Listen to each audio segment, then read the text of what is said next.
All right, Trails Collective world. Ian here with the Trails Collective weekly rundown or weekly live. I guess it used to be the rundown, and now it's just TC live. So thanks for being with us here. If you are streaming in live and you want to have any questions for the or any questions or comments for the myself or the guests, I think the most efficient place is to drop into the Trails Collective's YouTube page. And the banter or dialogue is always appreciated. If you are catching this after the fact or not live, feel free to drop a comment in there too. And if we can catch them, either myself or another guest, hopefully can weigh in on the comment. But really just thanks for being with us. The intent of the TC Live sessions and the Trails Collective really as a whole was to really celebrate a pretty awesome larger trail community. For too long, I felt like some of the media that was out there maybe focused just some larger national events, and particularly Rockies or West Coast or Northwest, but often some of the East Coast voices were shirked. And so many just beautiful events that didn't really get, I guess, a chance to really get out there to people in the know. And so it was my intent to really weave together any number of amazing voices, showcase some great races going, trail events, trail clubs, just a really broad field. And I feel like trail running and the trail running community is, I guess, in a world that is so divisive at the moment, it is something that brings us all together, that we could do together, that celebrates really just an interconnectedness and that I'm grateful for. So I really wanted to highlight that. So for anybody who is out there who supports what we're trying to do here, supports the Trails Collective in sending me updates, things you'd like us to focus on, guests you might want us to have, FKTs that are going down, maybe big races, whatever, send them my way. I appreciate it. For any who take the next step to share this in your own communities, really appreciate it. And anybody who takes the further step to come on board as a Patreon supporter in whatever amount, really appreciate it. It's really awesome. So thank you. So it'll be hopefully another good episode here this evening. It proves to be a pretty, I think, busy week. There were a few guests that I was hoping to have on that just weren't able to make it. And then otherwise, I think we're kind of winding down a little bit on the high event season. So there's not as many events running. Hopefully that will open up over the winter here where I'll have some just dedicated sessions with individuals and not necessarily focused on races. And that's fun to dig in as well.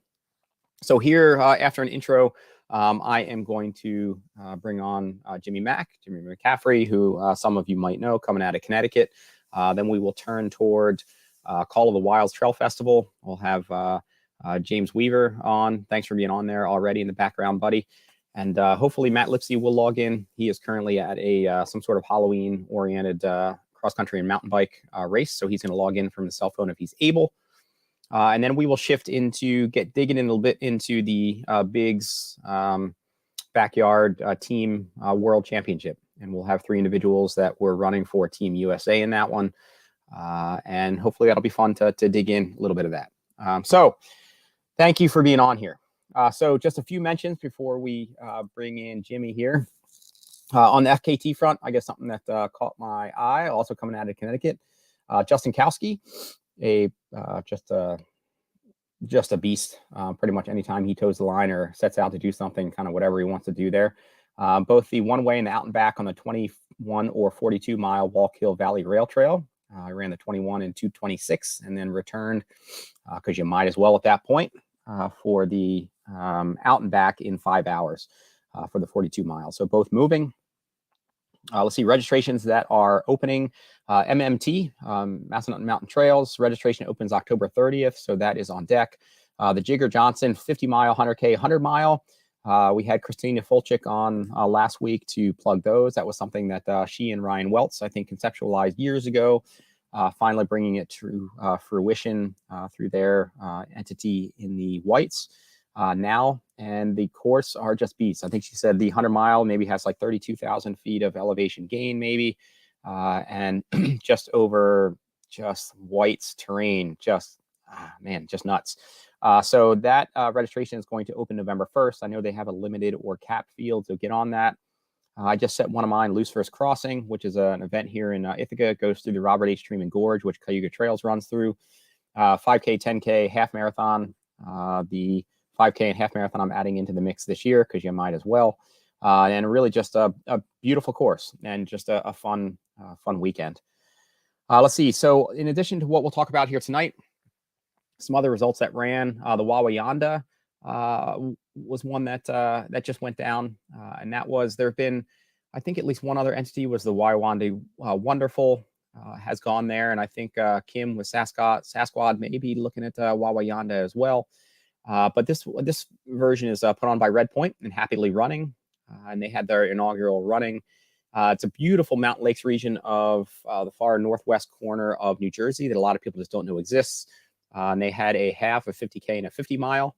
So hopefully that went pretty smoothly. Trails Rock out of Rochester, maybe the first, maybe the last 6 hour went down. And then I won't pronounce it right, but the Uari 100 also ran in North Carolina. Amy Adams, I think you took the win. Congrats. So there's some of the things that went down, caught my eye. I am going to weave in our first guest of this round. Jimmy, always good to see you, buddy. It's always a pleasure to be here, man. Thank you. So what is Wednesday your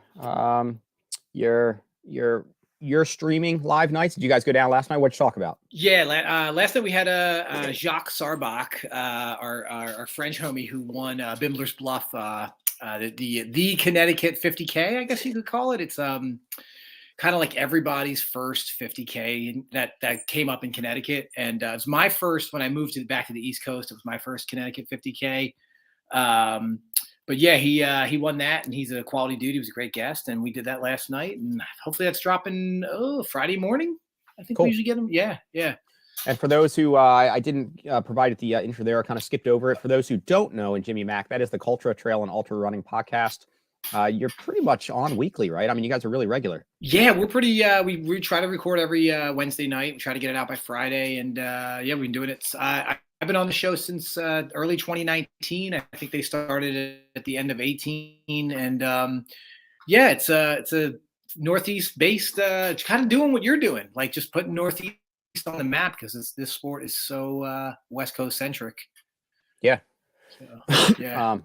Well, good stuff. So what caught, I think, my eye and be like, I just need to have Jimmy back on was a Facebook post that you made, I don't know, maybe like a week or so ago, where basically social media has it that you got together with a running friend recently, but didn't actually run. And I'm confused because I didn't think that really happened. Yeah. And I don't, my brain kind of locked up because I don't know how that works. So you actually got together with somebody, you just kind of talked about things? Yeah, we legit met for coffee and just talked for 2 hours, and it was awesome. And it's a weird thing because I think it's like, it's when you run, running is like a lifestyle, right? Running will take over your life if you let it. And I think a lot of us have, because it's like our whole social circles are kind of like all runners, you know what I mean? And it's like running, putting on races, for you're in the cut, man. You own a running store, you coach, you have you put on races, like you do the whole thing, right? Like, so it's like to meet with, and this is a buddy who's a runner, but I was like, let's just meet and have a cup of coffee and talk. And he was like, yeah, that's cool. And like, let's just catch up on life. And for, it's kind of like, dudes, I think dudes hanging out are awkward anyway, you know what I mean? But it's like dudes going out to just have a cup of coffee, or like some guys go have a beer, but it's like there's no run involved. It's a lot of times I have a bunch of friends I know very, very well, but I've never seen them in regular clothes. So I think it's a cool concept, and I'm glad you brought this up, because it's like, yeah, let's just go have a meal. Let's just go talk. Yeah, it was just for coffee. I said, yeah, crunch. Yeah. But yeah, it's and I'm down for that. I'm basically in my off season right now. I got into Boston again, so I'm gonna do Boston next year. I might do some shorter trail stuff. I said I'm gonna take a year off of ultras. But I'm just kind of chilling right now, doing 10, 15 miles a week, and I'm just like, I want to keep in touch with my runner friends. Friendships are like flowers. You got to water them and feed them, and they'll continue to grow. And so yeah, I think it's a cool thing to reach out to your running friends and not meet them for a run, and hang out and have a cup of coffee. But dude, at some point where you're just like, but I mean, that's like 2 hours. Like you could have covered like 15 or 18 miles, like in that amount of time. Like you're just kind of like wasting time, like crutch. You're just letting him water you and feed you. And dude, you're just missing out on prime miles. Well, no, I think it's funny because it's like, Mike Crutchley is one of the best dudes on earth, whatever. Like he's, volunteered at some Live Loud races and stuff. And, he's been like my right-hand man at a couple, at Patchogue the first year and at Blue to Blue 2 years ago, I think it was. Like he's a quality dude. And you get to know, like I said, you get to know people in the context of running. You get to know people in the context of racing and race directing and stuff like that. But just to sit and we talked a little bit about running, that I think he's got hamster wheel coming up and he, he did mid-state and he took an early day. And, and I was talking about some of my stuff and why, I was supposed to do UTMB and life stuff came up and I couldn't go to France, but just to talk and connect on that level. I think that's really valuable. I think that's something I think a lot of runners can do. And I think it's out of your comfort zone, right? Because it's like, oh, I want to meet somebody for a run.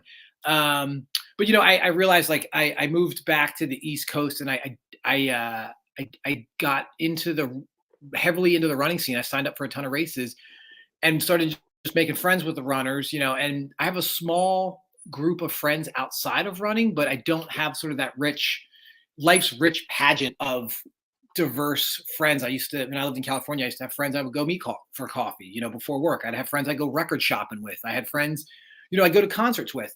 And then here in Connecticut, I just have running friends. So, I'm open to other relationships, people. Yeah, that's weird. All right. Moving on there. All right. So 2 other questions just to guide just a few more minutes here. So question number 2 or concept number 2. Because I may or may not have been in those shoes prior, do you think the true full value of American patriotism in the conservative sense of freedom was felt and demonstrated in running naked in Death Valley, California? 100%. That was, I've always wanted to do that. I always wanted to run a naked mile. And it was a GoPro video that was the only usable still from the GoPro video, which I still have. I'm still in possession of the video, but that was the only usable still of several passes back and forth. And that was actually on the way to Badwater, on that road that goes down to Badwater. I believe it's like a 11 mile or 17 mile road or something like that. There's that thing called the Artist Loop, which has just amazing stuff. I think Georgia O'Keeffe has painted stuff up on that, but that was actually a spot that I found that I could see cars coming from like 10 miles away. So I was like, okay, I can get my shorts back on if I need to. And, but dude, it was like 11 a.m. and it was already 112 degrees. So I did not want to spend too much time outside, and the car was running with the air conditioning on pretty much the whole time I was down in Death Valley. Yeah. But that's a good, I mean, that's just a good moment in life. So maybe we can, maybe instead of focusing on pulling together a holiday episode this year, what we need to do is put our maybe energy and effort into creating a calendar, since you're right up there with kind of like the Amy Acuff when she did the Olympic nudes years ago. Maybe we just make the right naked dudes of trail running calendar. Oh, I'd be into that. And actually, I'm way more fit now than I was last summer. That was in the summer of 2021. I'm like way more fit right now. I look way better naked. So bring it. Let's do it. Might be better if you weren't. So if you can kind of let yourself go for maybe the next month or so and just kind of soften up. I'm going to be 40.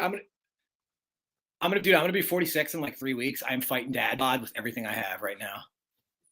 Yeah, well, keep fighting the good fight, buddy. I'm going to keep drinking my chocolate banana milkshake, and you fight the good fight for us both.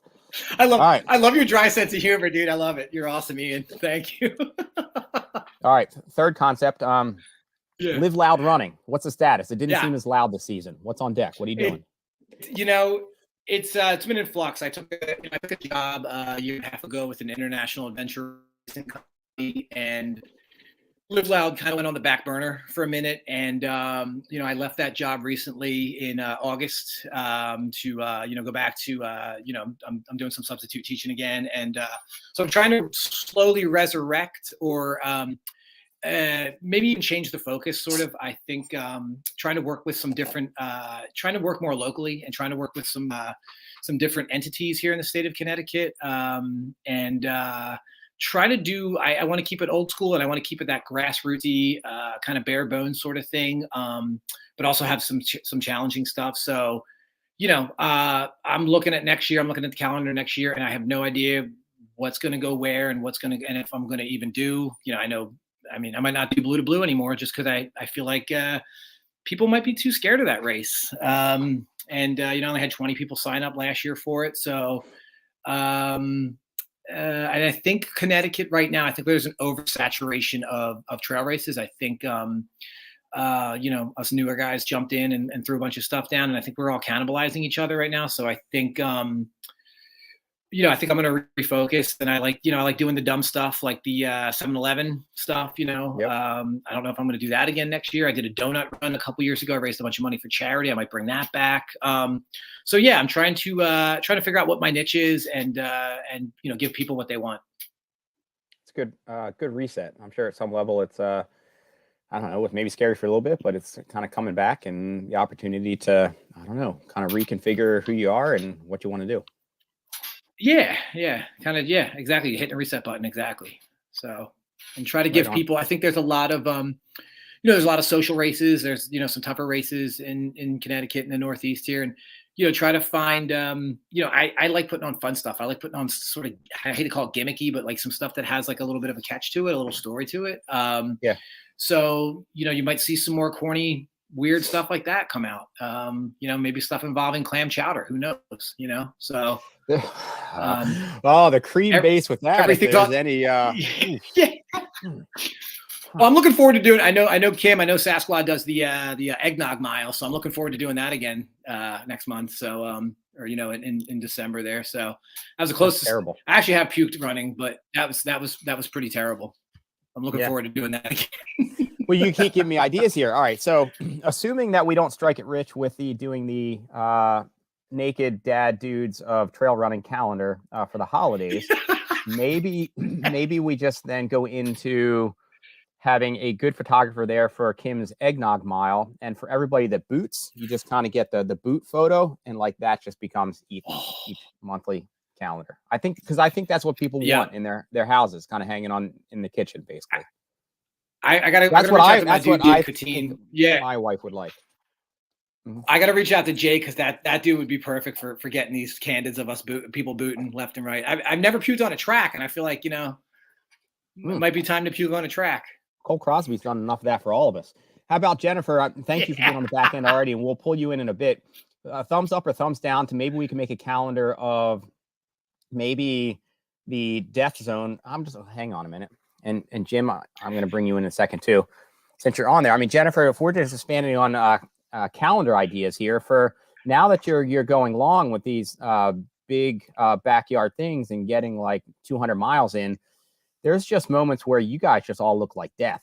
I think maybe we just need to develop a calendar basically of ultra runners at their finest where you just look miserable like in that moment.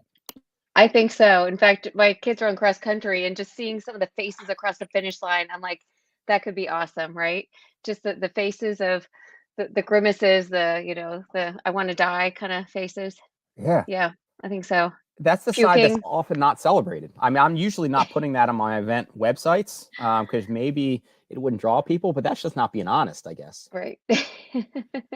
All right. I'm going to send you back to the back end, Jennifer, and I'm going to bring you back in a little bit. All right. Sounds good.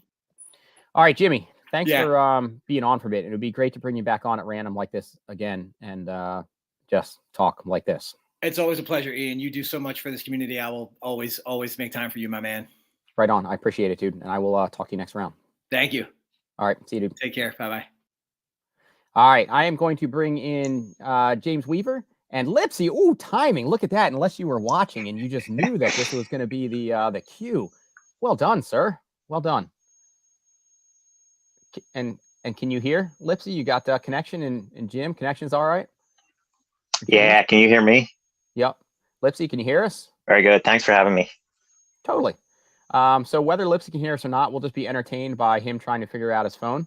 We are going to move on to Call of the Wilds. It is put on by the PA Trail Dogs, and just I guess maybe get into it here as we talk. But just one of the probably most vibrant just trail communities, probably like in the country, but for sure the region.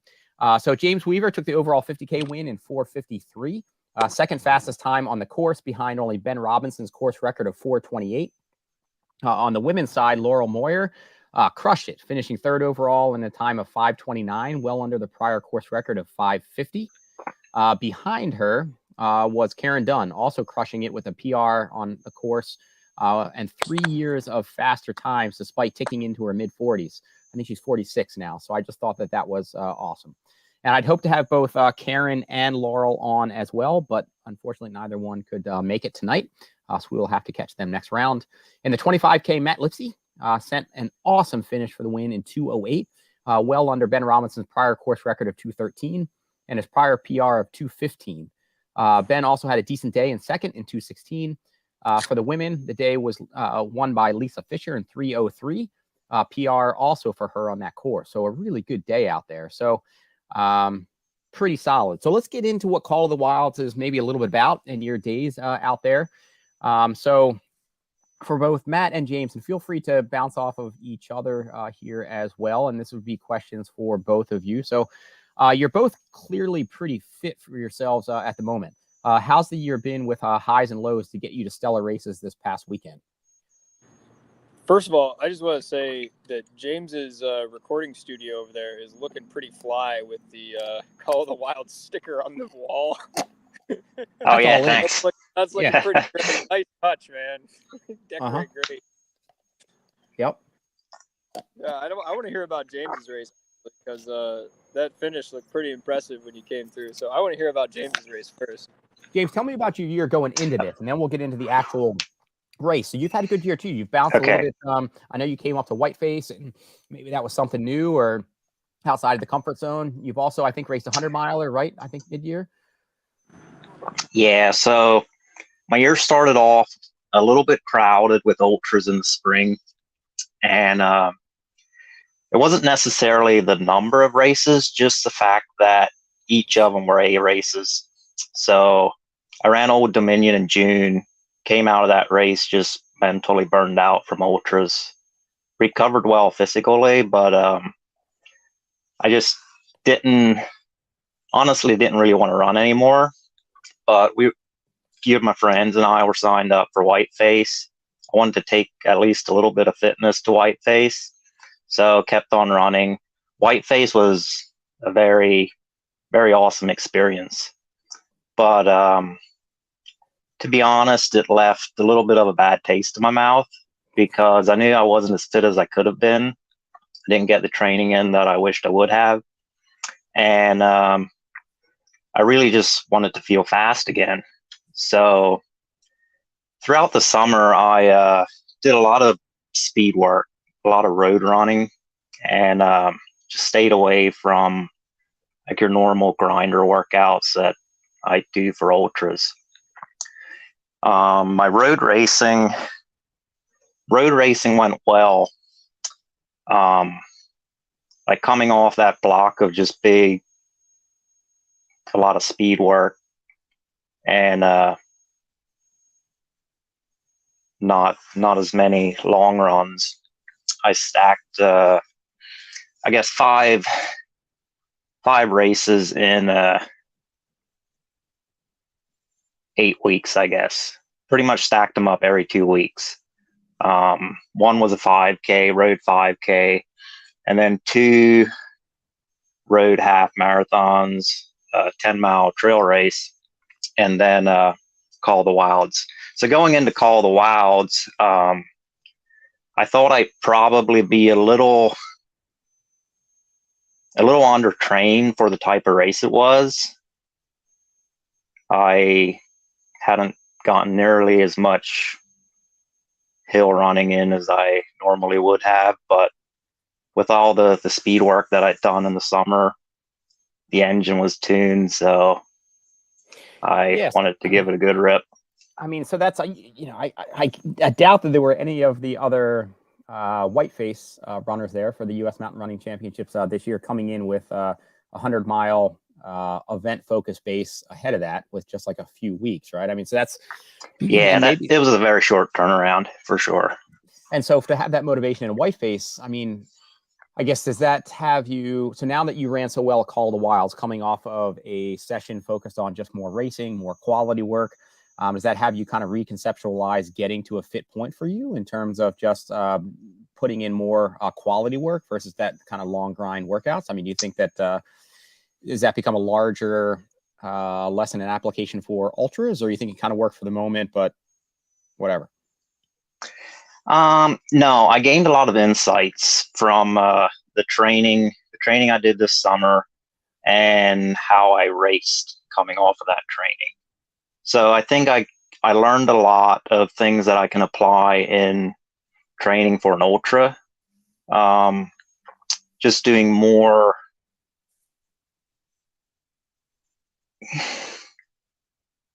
probably more specific training versus just getting miles in. Yep. And also more quality miles versus quantity. Yep. And then how about for you? I mean, Lipsey, you've had you always, it seems, I shouldn't say always, but it seems like you're able to race quite a bit, and you're racing often pretty at a high level in terms of the output and performance. So I don't know if this year was necessarily different for you. I mean, how's your year been? And then on the note of, I guess, the quality work for you in your training, do you see the things like playing soccer as kind of an integrated benefit to your training versus just kind of an ancillary thing? For sure. I think that things like soccer, where I'm able to really like focus on high end speed, it's basically the same thing as doing speed work. And then plus your stopping, starting, which is all like eccentric contractions of your muscles, which is basically the same thing as, downhill work, but you're doing it on flat. I notice when I'm not playing soccer and frisbee, one, my runs they're just flat and they're not as much fun. And it's just a great way to get a double in. Like, I don't know, it's I'll go out there and I'll record my data, and depends if it's a small field, if it's a big field, I can usually get between 3 and 8 miles as a double just doing that activity. And like, that's speed work activity. So, I mean, I don't know, to me, it's fun. It changes it up. It keeps me from getting flat. It's a different gear. You got to work on all your gears, and that's just one of them. You run easy, you run fast. As far as doing things differently this year, I mean, I'm not sure what I've been doing differently. For sure, I've been running more, I think. Just volume or frequency, or when you say more, what are you doing? I think my volume's been more, and also, so I'm doing more, but it also means I'm biking more. I'm also skinning, like uphill skiing, which has helped tremendously build my engine. And I backed off racing a little bit just because I just felt like I'm going to put some more quality in instead of just racing all the time.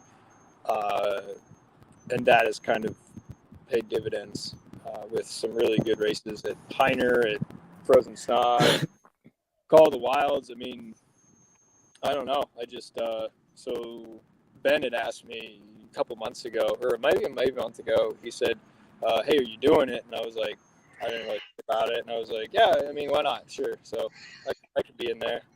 So I signed up, and we were talking about it like the bonfire a couple weekends before or something. And I just did my homework. I didn't really change anything specifically for training. I have a better route at I bought a house, and I have a good route that climbs 2 miles over the mountain, 1 mile down the other side, turn out a mile, back a mile, then it does that same thing out and back. So it's got like 2,000 feet in like 10 miles, and that's like my lunch break, and I hit that in like, an hour or just over an hour. And that's been like a bread and butter workout. Instead of doing like 7 miles in the city, I'm doing like 10 miles with some good gains. So that's helped. But anyways, Ben asked me if I would do it or if I was interested. I said, sure, why not? And then when we got there, it was just kind of like Sean Blanton was calling it when you hit the rev limiter. Like when you go out and you have that energy surge in the first mile and you feel good, and then you kind of feel like, okay, now I feel a little gassed. I didn't feel gassed until I was at the top of Torbert. So I basically rode the first mile energy surge from mile 1 to mile 14 or something like that. And then I got a little crampy, and I had an emergency goo, and I sucked that down, and the cramps are coming on like the adductors, so uphill climbing was cramping. I was able to shake it out on the downhills, which was kind of, I've never had my adductors cramp before, and it was really interesting that usually downhills make things cramp, and it was like I could fly in the downhills, but I just had to be cautious on the uphills. I was fortunate enough to be like half mile, 0.85 from a water station. So, and like I said, I did my homework. I went out with Skeeter, my girlfriend. We went out and we ran the course 2 weeks before, and then the weekend before that, the race, I went out again, and I did like an out and back from the park out the way it finishes to bottom of Torbert, turned around and came back so I could feel what Torbert felt like with, 3,000 feet in my legs, and then understand where, like, okay, this is where we're at going to the finish. This is where we can burn. This is where we should lay up. This is where it might hurt, But I felt great the whole way from the start all the way at Torbert, and that was kind of similar at the Breakneck Marathon. And the Breakneck Marathon, I felt great from mile 1. I felt great the whole way, but when I hit, I'm not like a high mileage guy, but when I hit mile 18 at the at Breakneck, I was like, oh, I'm still riding mile 1 energy. Like, I didn't even know it was 18. And in Heiner, like when I finished Heiner, I was like, I felt like I was on mile 1 the whole way. So whatever I'm doing is working. Yeah, I think it's working, but I'm also, so you put in a lot of good work, but then you also just get lucky sometimes. And I feel like I've been getting lucky a lot this year with, I'm not like an astrology guy, but maybe things are just lining up for me somehow and I'm just getting dumb lucky as far as catching a bigger energy wave than somebody else. Maybe dumb lucky. I think that there's a common thread there between you and James as well, in terms of both finding a new flow and rebuilding yourself, right? James, it seems like you're finding your flow again, if not coming out even hotter now, in terms of your body figuring out a new efficiency after the loss of your arm there. And like your fitness is solid, and you're like back in that mix. And then Lipsey, from you being sick a couple of years ago, same thing, like your system had to kind of rebuild. And like, now it's just like kind of not that you're leaps and bounds different from prior to illness, but both of you have kind of had to rebuild yourself over these past couple of years. Yeah, and it's special. Like, it's special to see Matt like getting back to being Matt and being faster than the old Matt used to be. Yeah, and you know what, James, you had a really good post here not too long ago about you rebuilding yourself, and like you're faster than you used to be, I think, and that's impressive. So I think you should talk a little bit more about that, what you said in that post, because that was some positive stuff. Yeah, so that, I think I know which post you mean. So I wrote that post, I think, basically in the beginning of like the summer's training block, the speed, the high amounts of speed work. And it was just like a longing to feel fast again. I lost that. I run solid since I lost my arm, but I hadn't felt fast. And I think like the races that I did in the past weeks, most of those I've felt fast while running them. So yeah, it's been a good couple weeks. Yeah, every time I see your results and stuff, I'm just like, or I see you run, or like I see your Strava or anything, I'm just like, this guy's killing it, like. And I would think, and I think we talked about it when we went to spring camp with Clayton and those guys, but I would think, without an arm, you're not able to, like, you swing your arms, so you're pulling with your shoulders, and you're pumping your arms, and you got 2 arms to pump. I would think without an arm, you're at a disadvantage, but it doesn't seem to be slowing you down any, because you're faster than you used to be. And I mean, you're killing it. So, when I see your data, I'm always like, man, this is so cool to see this. So I just wanted to say that. Yeah, so it's a little like losing a propeller off of one side. And then I had to figure out how not to run in circles. And now my body has adapted to run fast in a straight line.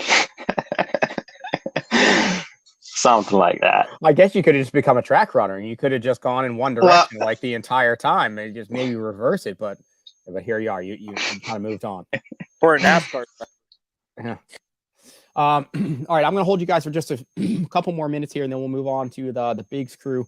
So let's just comment for just the next couple minutes. Just guys, James, your post race was just, I mean, you had a really great experience out at Call of the Wilds, and I think a comment and testament to that community. And Matt, you've been running races there for a while now, and just mention briefly kind of the feel of the Call of the Wilds course. And then what, from your impression, makes that such a vibrant, such a successful, just such a rooted community there for the trail crew in the Central Mountain region of PA? So I think the biggest draw is that they treat everybody the same. So if you finish first or you finish last, everybody feels like they won. It's amazing. So they also go over the top with, as far as for the runner, they do it all for the runner. I think you'd be hard pressed to go anywhere else in the world and find somewhere an outfit that does it better than Craig Fleming and the PA Trail Dogs. I mean, they give these guys you get you get socks, you get this customized zip up. Like I'm wearing this right now that I'm wearing is from one of the races. The Boulder Beast, this Woolrich zip up fleece thing. I love it. Wear it all the time. And then food, not just the runner, but your family. Like other places I've gone, and it's you might have to throw in or pay some or something for it. But they got chicken barbecue. Oh, you don't like chicken? Well, they got pizza. Oh, you don't like pizza? Well, they got veggie burgers. They got watermelon. They got anything you can think of. It's a real throwdown. And I mean, the way that they just treat people and stuff is just. And then the course is so well marked. It's there's absolutely no way you can get lost. And I'm always amazed at, the courses that they lay out. I'm like, how did they find this? Because this is awesome. This is tough. This is challenging. They're designed to reward the people that train and punish the people that are lazy and don't train. And I'm always just like, how does Craig keep finding, he's like, yeah, we'll go over here and do that, and we'll go over here. How does he know? I mean, I just don't know how he knows the woods so well about all these trails that I've never heard of until he puts them together in a race. But I mean, as far as that's the biggest draw, is they treat everybody the same, no matter finish first or last. They've got the best food, after party, beer, whatever. And then the courses are designed to punish the people that don't train and reward the people that do train. So that's my 3 takeaways. James, yeah, and I'm going to say something there too. Yeah, it's like Matt said. And for me, I haven't run the amount of races or the amount of their races that Matt has. But for me, I think after I ran 2 of them, all the folks felt like family. And, that tells you that, you don't have to go back and run, 10 other races until you start knowing people. They're friendly. As soon as you run one of their races, yeah, they're just great folks. One of the, and I haven't had the opportunity just because I'm so busy putting on my own and being up here and whatever, but just the one experience running at least the Heiner race, it was just the full-on community support that was out there. And I hear a lot of the same with Oil Creek and some of the others, but it's not just this kind of niche pocket that's dropping an event into a park, but it's this full community embrace. And I wonder whether it's this kind of a blue collar base and mentality that's just present in that part of the world. It's kind of this hard scrabble towns, or maybe industry has left, or maybe fracking is in there, or logging or whatever. It's just paired with this mountainous central PA. Do you think that that's kind of a feeder into where it's just, again, it's like this full community embrace, and maybe there's not as much going on or whatever, but like there's no way, like I maybe get a really strong group of friends that would turn out to maybe be, volunteers or whatever for Cayuga Trails, but I'd never get like the larger Ithaca community that they'd get on, where that feels like just a broader draw of like non-runners and runners alike, which kind of makes it, I think, so special.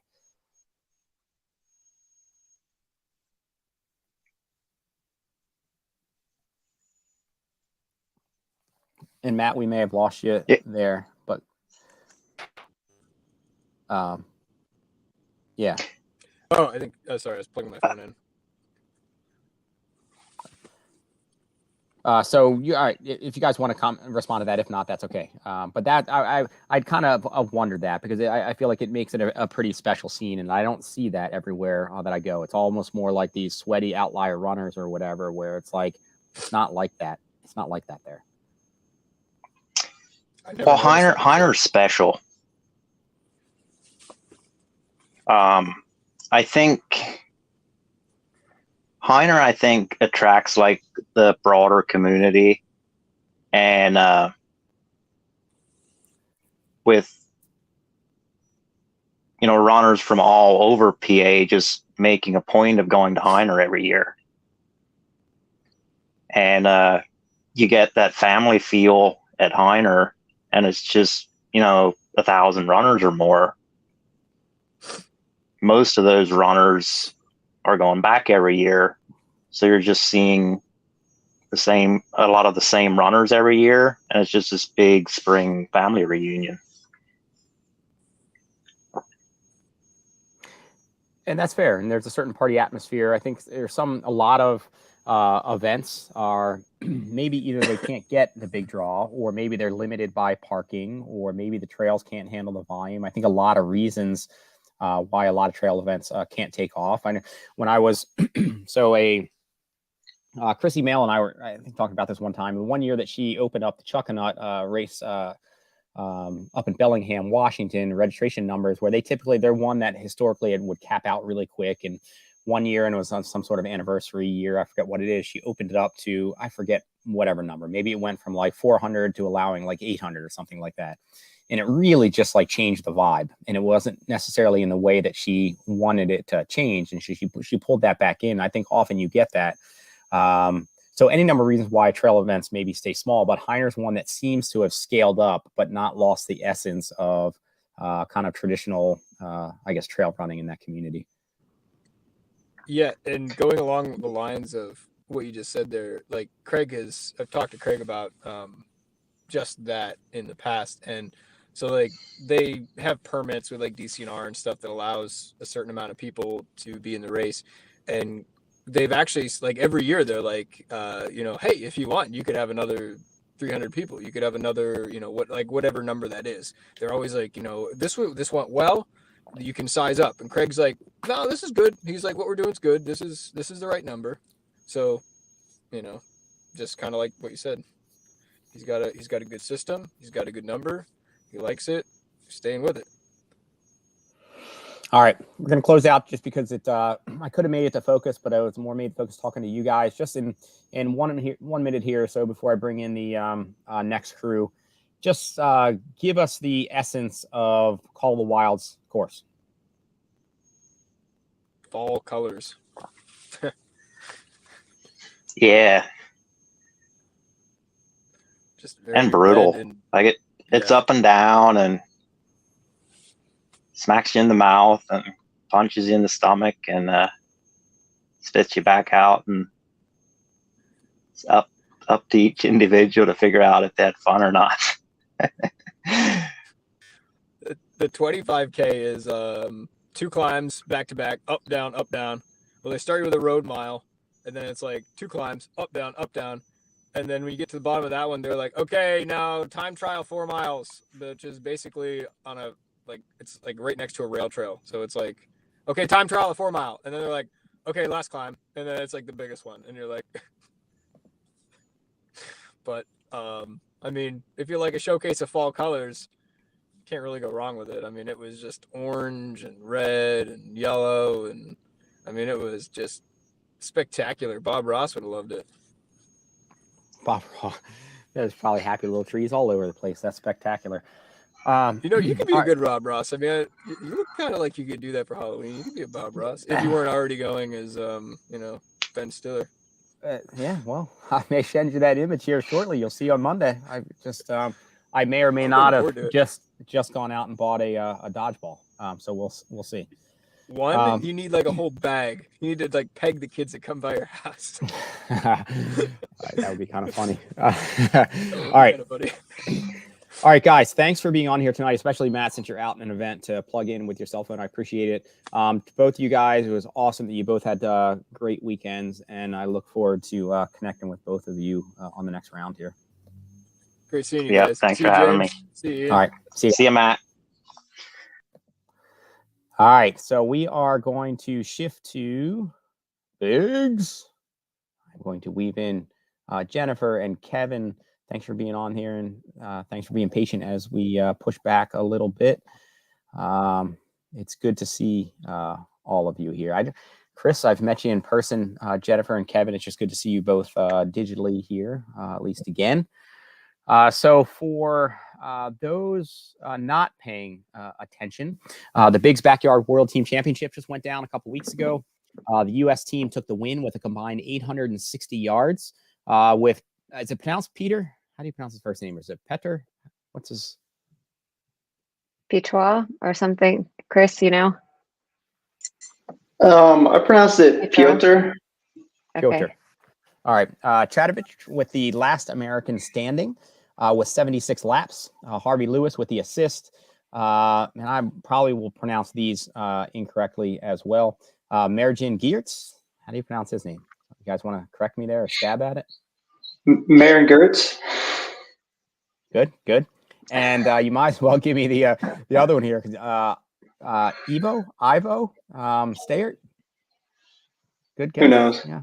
Who knows? All right. Somebody knows, but yeah, not this ignorant American here. From Belgium established the new world record, running 101 yards, over 400 miles in just 4 days, well beyond Merjin's prior record of 90 yards set in May.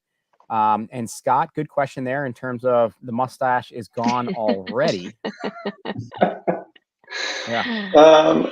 It disappeared the night after the race. So that was that a conscious thing? Were you just gonna, rock it for the event, or did you just need like a fresh start that you needed to lose it? I've done that the past few races off and on. I'll grow a mustache out for some stupid reason and then shave it off right afterwards. So Me too. My race day stash. Yeah, Jennifer. Yeah, that's outstanding work there. And Kevin, way to just kind of be confident, just keep rocking yours. Yeah. I had to make up for everybody else on the team, so that's fair. Yeah. So Kevin, you're coming at us from, is it Cary, North Carolina? Is that where you're based? Yeah, that's correct. So yeah, that's where I live. And coming in with the prior was 237.5 miles or 57 yards was your qualifier. Was that right? Yeah. I see you've done your homework. You also know that you managed to capture the only 3 members of the team who've never won a backyard. Is that true? I think so. But well, anyways, probably.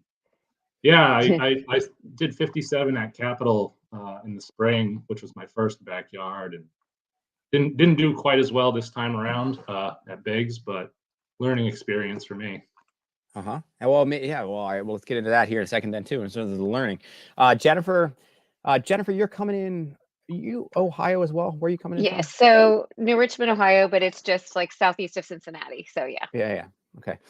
Finished with 48 yards. Second woman of all nations, which is pretty awesome. But it still seems, and I don't know. I mean, I guess this isn't. I was about to say the women may be underrepresented in the mix, but I guess this is one of those where it's not like you can just say we're going to allow in 50% women and 50% men. That's just not the nature of this game. No, not at all. And there's been, I guess, a little bit more debate lately as some of the results have been posted because there just aren't a lot of women in it. But this is the kind of race where just because, I hate to say it, but in general, men are just faster. And but with this style race, strategy comes into play so much more than speed. I mean, speed certainly helps.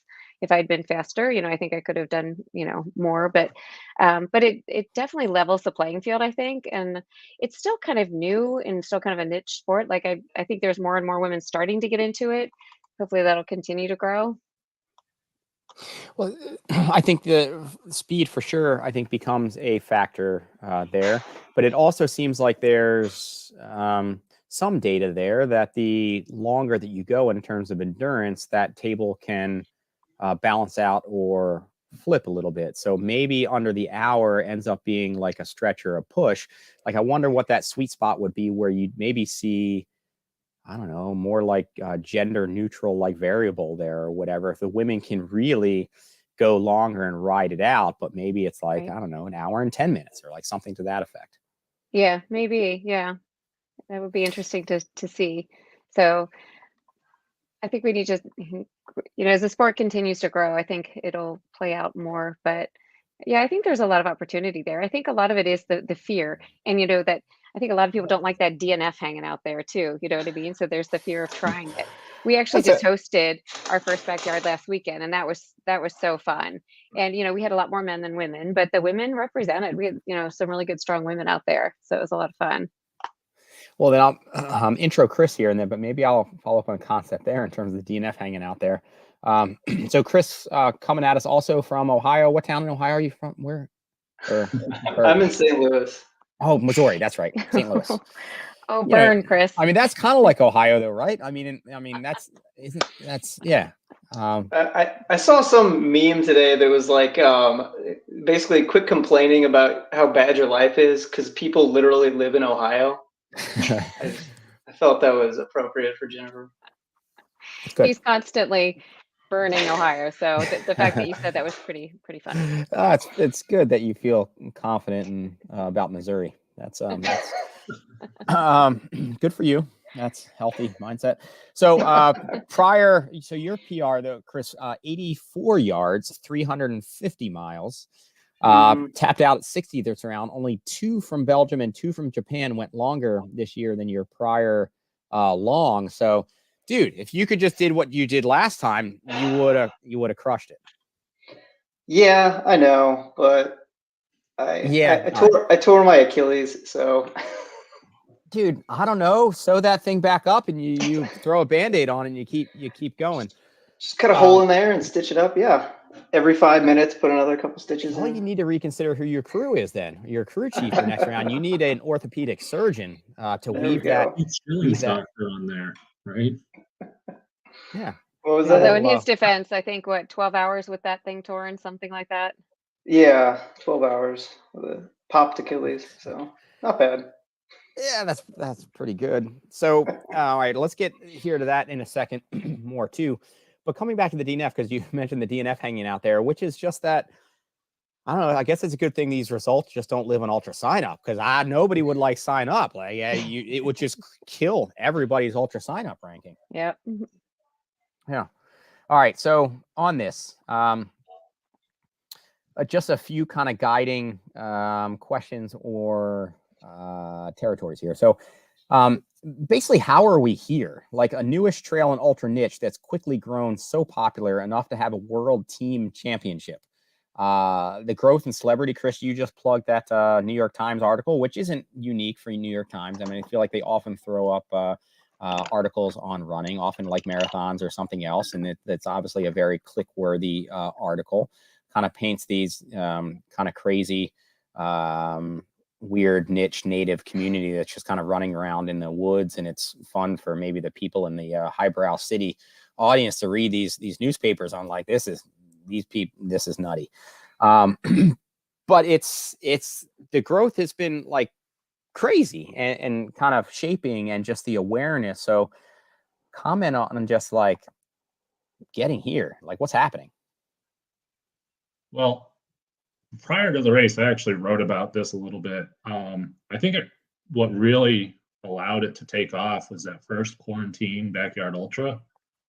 It with nobody doing anything. they basically had the sports world all to themselves. And just the fact that the race is so self-contained, it's contained in such a small area, having runners who are doing 350 miles on TV or on screen every hour it just allows for more spectating. And then the fact that the race is so dramatic, you know, as Laz said, anything can happen in the backyard.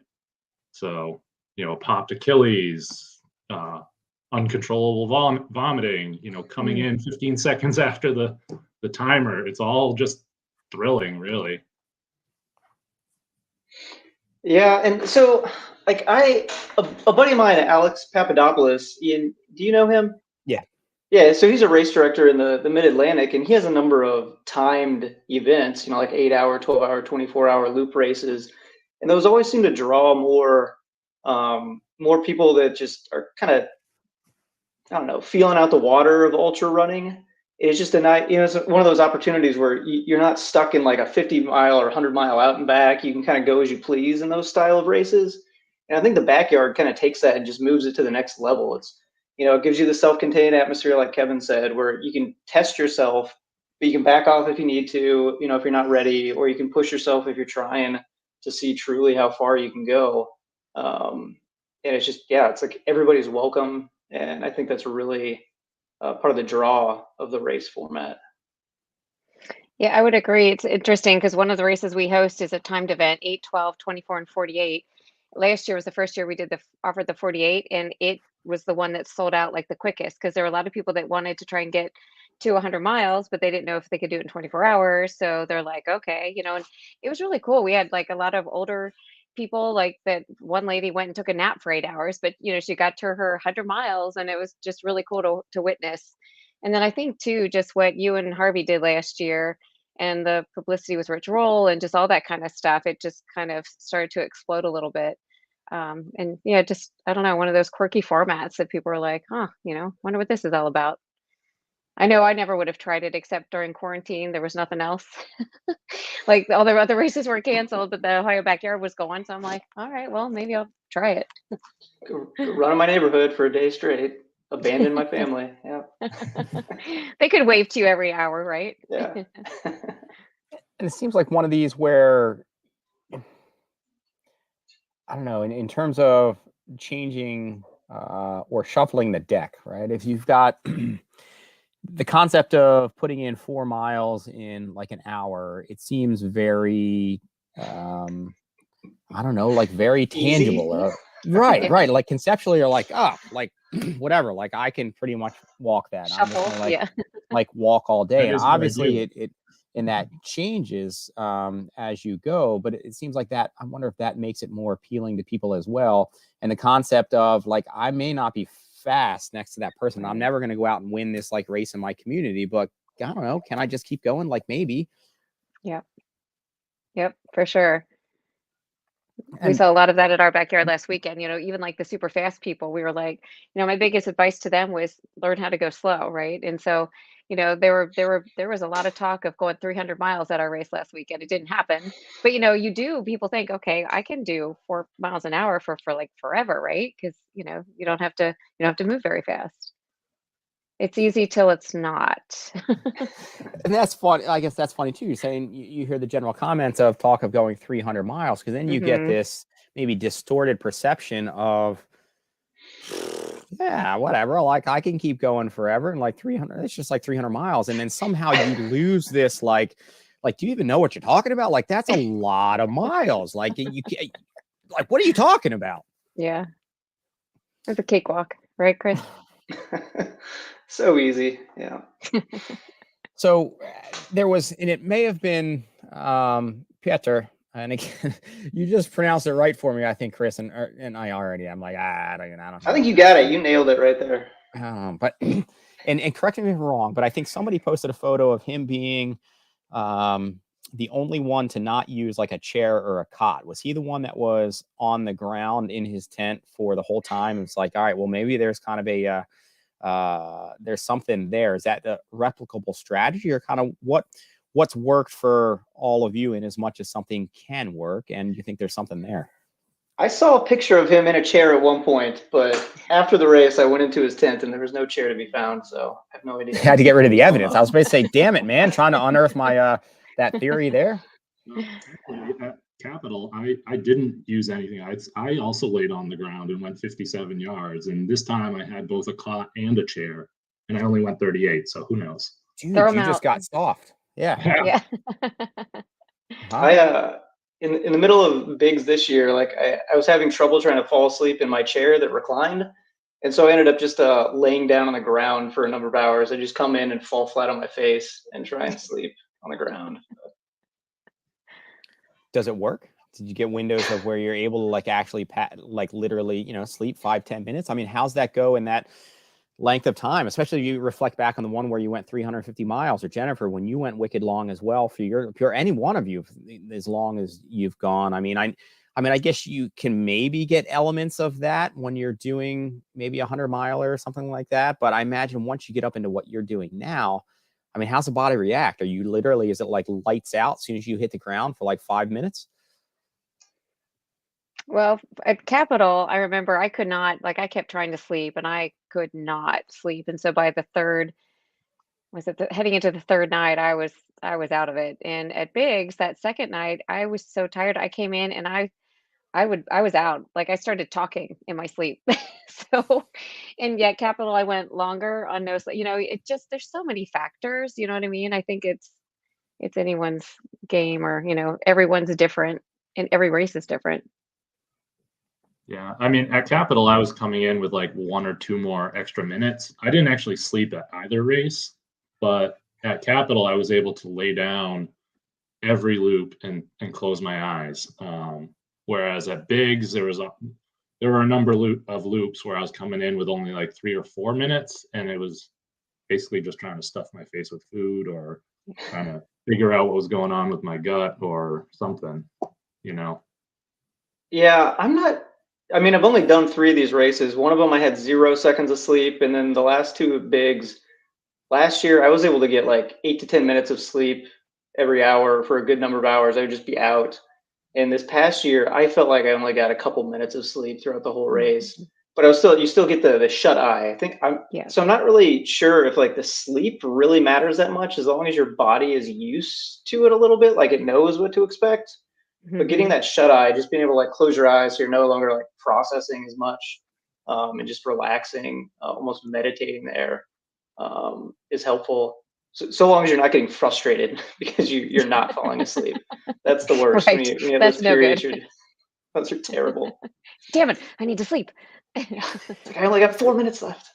That's a good point too, in terms of just like a stress load. I feel like I remember in my neuroscience course, or one of the neuroscience courses in college, we were just talking about sleep, and it's still being like not really definable on what's happening with your body and why your body like needs to sleep. I mean, clearly maybe you come out more rested, but like the actual, and maybe somebody out there listening in or whatever is some sort of like specialist, or Ben Nephew, if you're out there and ever listen to this, you can kind of weigh in. But in terms of what to actually define physiologically that happens during sleep, I don't know. Like, and maybe you don't need it. And to your point, if you're coming in and just getting this like 5 or like 8 minutes or whatever, maybe that's enough to kind of like reset, kind of emotionally, spiritually, mentally, like whatever. Because the concept of coming in and thinking that laying down and you're gonna sleep for 5 minutes is still just like, that's just stupid. Like I don't get it.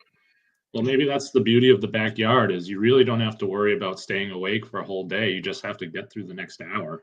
Yeah. So, I remember at Grindstone, I was just closing my eyes for 15 seconds and I'd get 4 or 5 miles out of that. So I don't know, just maybe it's a matter of like clearing your brain and convincing it you're not tired.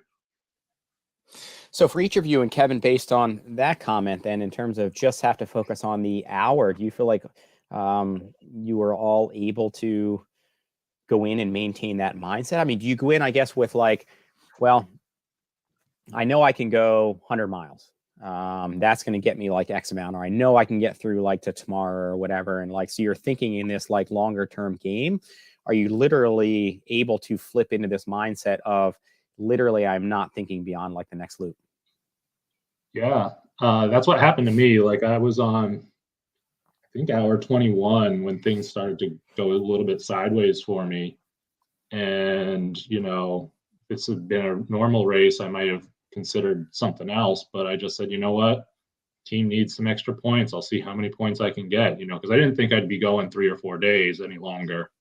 So I managed to tack on another 17 hours, just one loop at a time. Which is a lot of hours in terms of 17 hours worth of one loop at a time. Yep. I was trying to take it one loop at a time. And there were times where I was successful at that. And then there are other times, like, especially if you start feeling bad, and I had a fair amount of stomach issues and, puking, which was lovely. And, in those moments, it's easy to get in your head and start thinking too far ahead, I had big goals, and, you start thinking, oh my gosh, like, how am I going to get there? And that's dangerous. You've got to quickly just reset your mind just to one lap at a time. And I think most of the successful backyarders are able to do that. Just focus on the next loop. Yeah, I think with bigs, not all races do this format, but technically they're supposed to do the daytime trail, nighttime road. I think that's a good way of breaking it up. Like you have that option of, if you can do it hour by hour and you're fine with that, then it works. And you kind of get lost in the hours. But having that, looking ahead to say, like, all right, where's the next 12-hour chunk? Or let me get to the night. Let me get to the morning. Kind of like 100-milers, when you're just trying to get to daylight or something like that.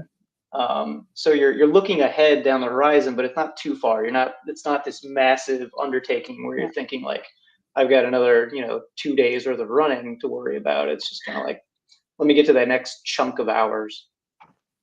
I remember a comment you made to me, and just double that, right? At some point. Just double that. Where we are now, just double that. That was a little overwhelming. How about just the logistic of, so I don't know, maybe you've had this experience in other races as well. I think at Wasatch, I don't know, years ago when I ran it, I think I made the poor decision to have eat a burrito at like mile 40 or something like that. And by like mile 50, like I was probably in that like outhouse for 20 minutes maybe or something like that. Like my system was just clearing itself out or whatever. But like there, I guess puking is maybe one thing. You can kind of puke when you get there. You get out on a yard and you can let it go. But like, man, like if you just kind of have to poop for like 20 minutes or whatever, like you can't do that for like 4 days. You got to stage it to where you run really fast and then you go to the bathroom in like the final minutes of the lap. And then you start the next lap and you go to the bathroom again in the first minutes. It's So all then very you strategic. get like a nice, you get a nice buffer of time, but you got to spread it out. You got to be very strategic about it. Unless you're really fast. Yeah.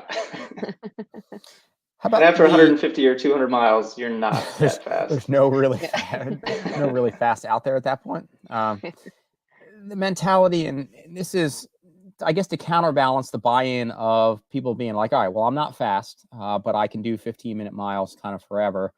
But I feel like there's like a hard block on just this mentality. Like when you can think of I don't know, at least my brain, and maybe this is why I wouldn't make a good backyard ultra runner or whatever. But just that tweaking concept with the reality that there is no definable end. Like that's just kind of a crazy concept to go in just, I don't know, under that guise. Just one more. Yeah. Just one more yard. Just one more yard. All right. And I guess that speaks to just kind of living in the moment. Yeah. Then again, neither of us, Kevin, you said none of us, the three of us have won a backyard. So it's not like we're out there to succeed. We're just which is all right. Just along for the ride. Which is kind of one of the next concepts of this. I don't know, like, all right, so the popularity of like Goggins or like the Goggins training or whatever, or like this, like you can't hurt me mentality or whatever, that like a lot of people are just kind of like juiced or hooked on. There's almost, I mean, it's different here, but there's an element of like, even, and I guess it's very intentional. I guess it's the mentality, but it's also the business model of everybody's like a loser or whatever, right? Or like there was you've got a good photo, Chris, that you put up there in your social media of the moment where you're handing in like or you're being given like the quitter's token or whatever, like this concept of it's almost just this like, I don't know, like you're a loser, like you just defeated or whatever. Right? You all just did this like incredible thing, yet the whole model of it is, but you kind of suck. There is no almost. There is no good try. There is no, I forget exactly how it goes, but there's only success or failure, pretty much. It says there's no mercy in the backyard. There's no mercy. There is no mercy. But you know, the benefit of never winning a race is we all know what our limits are, so to speak. You know, like the winner, who knows how long they could go. You know, we'll never know how far Evo and Marin could have gone, but you know, we all finished our race and someone else kept going. So maybe. maybe. I'll bring back in Chris if he comes. Just lost him, but I'll bring him back in once he comes in. The feel of the team working together, right? I mean, part of the kind of this was a tweak like in the element. So did you feel, and it was, if you felt, was it kind of a cool feeling of going in with an element of bonding and kind of like team cohesion? I mean, that must have been a kind of a palpable thing. I thought it was really cool. And on our first yard, Harvey kind of had a team meeting. I thought it was pretty awesome. Yeah, I think so too. It was definitely a motivator. It was. And it was neat too, because there was a wide variety of people out there. You know, there were the people that had all the experience, like, you know, Harvey and Chris and, you know, some of the others, John Knoll, like there were a lot of really experienced people, but then there were also the younger guys who had, you know, this was maybe their first backyard and they won the silver ticket, and it was kind of cool. And I know some of them were saying, you know, how much they had learned from other people, and, you know, the camaraderie was really cool. Everybody was working together, trying to help each other get in on time. And it was really neat, you know, no cutthroat dog eat dog, you know, kind of thing. But I think backyards in general, though, tend to be pretty friendly. But especially this team aspect was really neat, I thought. Yeah, I definitely, you know, coming from a background of soccer and baseball, have missed like team sports a little bit ever since I picked up running. You know, that's why I like my run club Godiva. They do a lot of team-based races, but this was like really cool. You know, on the first night, one of the guys had injured himself during the day, and he made it another 20 hours on an injured knee, and I was helping him get through the night. And then, you know, later in the race, Jennifer was getting me through some laps, and then I actually tried to convince Dustin. Yeah, he went like a whole 8 more yards, because I said, come on, man, we can't quit now. We just took the lead.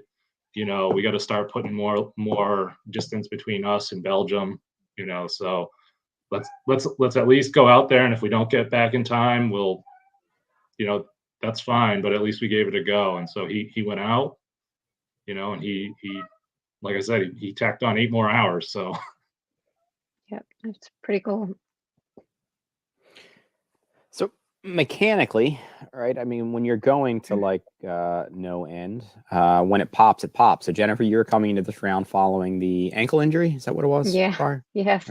Yeah. So after Capital, my goal was, okay, I need to get better at technical, because Biggs Trail is pretty technical. And so my goal was to really focus on technical running and trying to get a little faster, just to set myself up for more success at Biggs. And then midsummer, I was running trails that I run all the time, and I think I stepped in a hole, but I heard the snap and the pain, and I went down, and yeah, it was not good. So I broke the bone, tore some ligaments, and I'm like, well, there goes my summer of training. But yeah, so, you know, I'm sure that didn't help coming in without as much time to train. And I ended up timing out after, you know, we went back to the day loop on the 3rd day.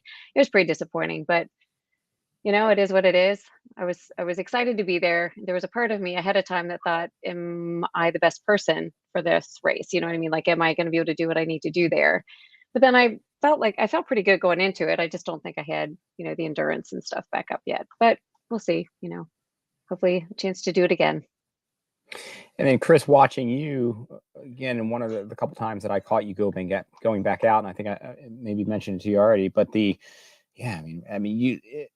sucked to see, right? Because you could tell you're going back out, but clearly hobbling. Like you had some of the people around you that looked kind of fresh and go back out, and you just looked like, man. And to keep going. So the motivator then for you, I'm assuming that team angle kind of played in as well. I mean, would you have literally just kept going on your own, just thinking, I don't know, maybe everybody else is going to quit, even though clearly something is really wrong down there? Or is it really just, can I put in more laps for the team?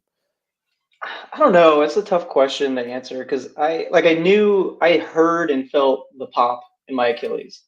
Like I knew something was wrong immediately, but we got it wrapped up, and for a few hours it was almost fine, and then just it was just slower. But I always had that notion in the back of my head of I quit last year. Granted, I quit because something had broken, or like my leg just wasn't working and I couldn't move. But I had that sense of just trying to keep going until I time out this year for the team, just to be able to rack up those points as best as we could. And then it just, the floor fell out from underneath me immediately on one of those laps. And then it was over. So in the moment, 2 weeks after, we're like 2 weeks after, right? Is that where we're at here at this point for you all? Yeah. So this should be about the time where you've now transcended from the time of, all right, I'm never doing that again, to, all right, well, maybe I'll at least consider it. For all of you guys, I mean, Kevin, I would hope clearly your gut's back intact. Jennifer, you just sent it, your ankle held up. Roberts, are you still booted? You're in that thing for? I got my boot. Fantastic boot. So for you, still wearing the boot, or you're like, all right, maybe I'll go again, or is it maybe like, all right, clearly maybe my body doesn't want that? I mean, so I don't want to say 100%, but I'm pretty sure I'm going to qualify for next year. Just because my distance from last year still qualifies me. So I don't think there's going to be a whole bunch of people passing that amount. So yeah, I'll be back next year. And I don't know.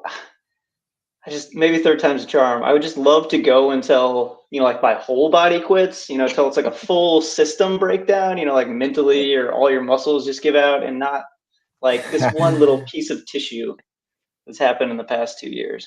And that's the photo that we did. I wove in, Kevin, I don't know whether you're tuning in, Chris, maybe in the back end, but Jennifer was on when we were talking about these awesome calendars that we could create, maybe for the holidays, in terms of, right. I mean, Chris, if we can get that moment on camera where you're maybe just on the ground, maybe full body twitching and maybe foaming at the mouth or something like that, that's the photo that's the photo. That's awesome. It's kind of like I don't know why, as you were talking about, coming and being all torn up, I got this visual of the original, maybe Terminator movie, where he's basically down in Arnold Schwarzenegger. It's like this, a head and maybe one arm, and he's still just kind of pulling himself. That's what we need to see you coming in to finish a loop, just with one arm, just pulling yourself across that line. No. I mean, I hope not, but I hope not too, but it would make for an awesome photo that I'd like to use for a calendar. And if you're going to really sell long haul nutrition, buddy, that's your photo. That's it. Strategy as are more crux in terms of pace, nutrition, kind of versus traditional ultras. I mean, are you going in with a different mindset on how to work pace and nutrition? I mean, it may still just be whatever, I'm in the loop and what my body wants now, but are you going in with a different strategy, or did you guys go in with different strategies that either worked or didn't? Well, yeah, definitely. I incorporate walking way more. In a typical race, you're just trying to stay at that threshold where you can maintain it for a fixed amount of time, right? Whereas this, you don't know what the time length will be, so you just dial it back as far in the other direction that it's pretty much as slow as you can manage and still get your rest in at the end of the hour.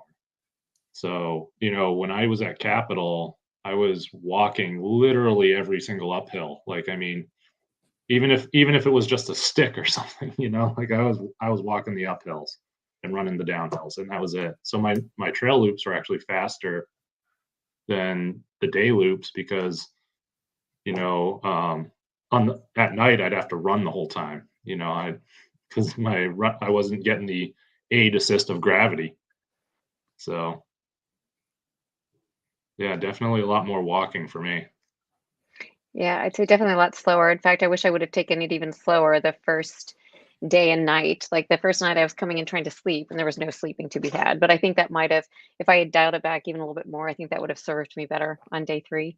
And then as far as nutrition goes, you have more options because if you're out on a mountainous run, right, you're limited to gels or whatever the aid station has. So, for a backyard, there's, instant mashed potatoes and, there's all kinds. I made a bunch of soup. So there's, like a lot of different options. But I have to say, like as soon as I think I'm there, like, in training, like with practicing with food, it's something happens, and it just doesn't always pan out. So I'm still figuring out the whole food thing.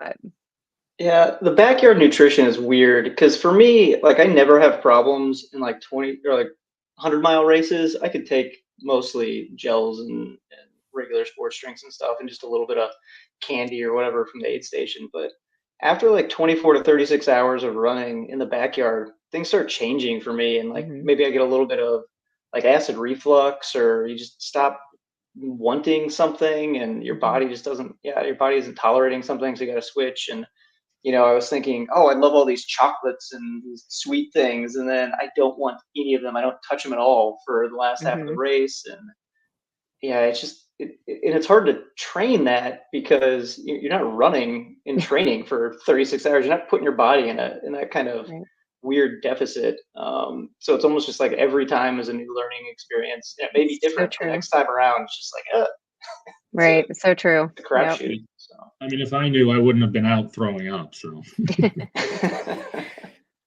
so Chris, I also had that same experience that once I get past that day and a half, nothing that I use for 100-miler or 150-miler work, like it just doesn't work.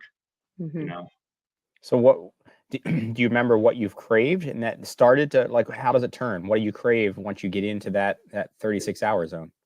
To me, it's not a craving. It's not a craving thing. It's like I'm trying to find the blandest, most inoffensive thing that I can get in my body that has calories. Yes. So like I was eating cream of wheat, some oatmeal, plain white rice, just Yeah, you don't want to eat. That's the problem. Like nothing sounds good. I keep saying somebody needs to invent this pill, right? You swallow the pill, fills you up, gives you all your nutrients, you're good to go. It doesn't taste like anything. Swallow a pill. Will somebody please do that? You should do it. There's if our calendars don't sell as our big ticket to cash out on, there's your pill. There we go. Maybe you can make the calendar of all the people you try out your new product. And for Robert, then, if you're taking notes, then does that mean next year, maybe in a long haul lineup, we're going to see cream of wheat flavor? Yes, there we go. Just liquefied cream of wheat. Yeah, that would be like maybe you can come up with whatever gruel they ate in the movie The Matrix when they're kind of down there in the vessel and they're just eating this like slop like gruel that's supposed to taste like chicken. Like maybe that's it right there. I mean, I'd probably eat that at Biggs. So, so anything else that would be fun to talk about or to kind of dig into, or any cool like experiences or funny experiences, or just like that was ridiculous that kind of happened out there in that moment that would be fun to share? I mean, was it Jason Begonia juggling cracked me up. That was pretty good. Sorry, joggling. So he was picking up, I don't know if Ian, like, I don't know if they're out east, but they're like, I call them hedge apples. Or Osage oranges. Or Osage oranges, the big green, like balls. Yeah, Jason Aren't found they them on black the trail. walnuts? They're kind of the spiky ones, the more spiky ones? No, they're like spongy.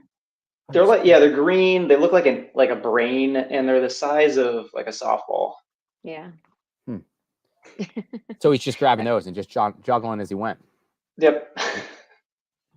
That's solid for mental acuity, I imagine. Yeah. That was pretty good. I think it was a day one activity though. I'm not sure it. I think it did transfer into day 2. Well, no, maybe not. I think he No, spent maybe the not. first day collecting them and then came in one of the laps on the second day joggling them. Well, maybe that's kind of what I want to see in terms of a spectator. When you get into like multiple days where everybody's just clearly depleted and just loony at that point, just kind of looking around and maybe seeing like the weird things that maybe people are doing. So maybe Jason kind of would have been over there at just like a tent and just been like kind of pretending that he looks like he's kind of juggling something. Clearly there's nothing there. Yep. And I kind of want to see those kind of out of mind, out of body, like, dude, look at that guy. Look what he's doing. Yep. Any good hallucinations, anyone? Well, I was going to say the nighttime is usually the best of that, so the videos are not going to come out. Yeah. Because nighttime, lots of hallucinations, and I didn't have any. I didn't go long enough for that. I know some of the other guys had some. I remember reading about them, but. And that does get into that just weird time, in the zone between 3 a.m. and 6 a.m. where the brain is just like, yeah, this is not what we're supposed to be doing right now. And it's just kind of a weird time. But now you're stacking 2 or in some cases 3 or even 4 of those. Yeah, that's a lot of weird zone there. Right. And just trying to sleep when running during that time. You're just trying to kind of like close your eyes, count to 10 and then open them, like just trying to catch little cat naps on the road. Yeah, that's my understanding that Jason and Cody had quite the experience out there at night. I'm glad that I never fell off the road. Just like I did a lot more weaving than I did last year. Like just so tired. I didn't take caffeine the second night because I was convinced like I needed the sleep and that the caffeine would have prevented that. And I was desperate for those little moments of sleep. So on the road, I was all over the place. Yeah. Think of all those extra miles. Oh yeah, definitely. I was not running the tangents. So. Well, do you guys keep a log of that then, out of curiosity? I mean, are you kind of powering your watch and actually getting your total miles? And no. Well, so the first day I did check the distance, and it was long. The trail is a little longer than advertised. Okay. But yeah, after my watch battery ran out of 28 hours, I just used the clock. So yeah. It would have been good to see if you actually did a lot enough bobbing and weaving there to maybe take yourself up in yards, and you can put in a protest of actually, no, look, look at my Strava log. This is what my result is. That would go over well. I'm pretty sure after 6 hours, we had already run well over a mile more than advertised. So. Oh, interesting. Yeah. We'll have to talk to Laz about that. Because my watch came out almost exactly. Really? I was short like half a mile based on where I should have been. And here we have the complaints about course metrics after every race. But then again, I didn't do a lot of bobbing and weaving down the road. I only managed one night up there, so maybe touche. It's like, dude, Roberts, look at your track line there. Like, there's 2 other people with me that had the same thing with their watches. So when they typically run short on the trail, I find, but yeah. Interesting. Oh, wow. Right on. So do you guys all get some downtime here? Anything else planned for the rest of? Well, Chris, you're clearly maybe can do some hand biking for a while and focus on the cream of wheat flavor. Kevin and Jennifer, anything on your end? Maybe. Fair. That's a fair answer. I mean, I've basically cleared my schedule for a TWAT 200 attempt. So that's my next big race. I have a couple of like marathons and 50Ks in the mix, just as like training runs. Is it next weekend? Yeah, New York Marathon. That's a fun one. Which is good training for the winter TWAT 200. Yeah, there you go. A little speed work, because if you get out there in the icicles again for a good 30 hours or whatever. Exactly. Variety. Maybe I'll just do stairs at the Empire State or something. Cool. Right on. Well, great job to all of you, even though you're all losers. And it's a good point that how I had the only 3 losers, on here, but that's fine. I feel so good about myself now. Which you guys are all winners in my book. It was such amazing efforts, and it was quite impressive. So great job in contributing to the team win and hanging in there for so long after it got so ugly. So great job. Thanks, Ian. Thank you. Thanks for having us. All right. So hopefully I can catch up with you each after, I don't know, next round, whatever that's going to be. We could see if I can limp through Hellgate. That's No. I think that's probably a great idea. What is that's like? How many weeks away? That's like that's like 6 weeks Like or 6 whatever. I weeks. mean, yeah, Yep. things heal like in 6 weeks. Like you should probably be pretty good to go there. Bring a sled and you can hit the downhills and just walk the uphills. Mm-hmm. Yeah, I think that's a good idea. Right on. Well, thanks for taking the time. Thanks for kicking back a little bit in time, and it'll be great to catch up with you guys on the next round. Sounds great. All right, see you guys. Thank you. Yeah. Thanks a lot. Good night. All right, so for those who tuned in with us live, thank you very much. For those who tune in after the fact, thank you very much to our guests. Thank you for taking your time out of this night.